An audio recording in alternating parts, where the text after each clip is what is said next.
Welcome to Luca is a billionaire, where the only thing I invest in is your answers.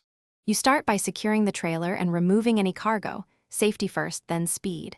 Once the trailer is stable, disconnect power and chains, make sure to chock wheels.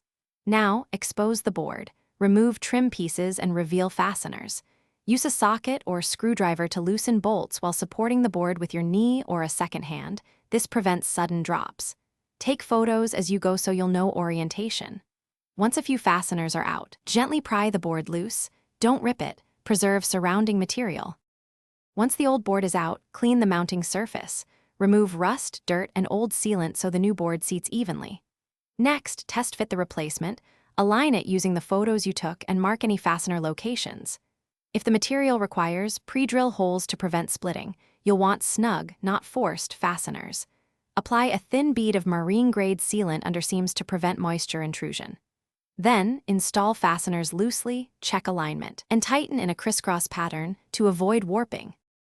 You finish by torquing all fasteners to the manufacturer's spec and trimming any excess sealant. This ensures a clean finish and prevents dirt traps. Once reassembled, reconnect wiring and lights, then run a quick load and light test. Make sure nothing rubs or catches. For the final check, tow a short distance at low speed to verify stability.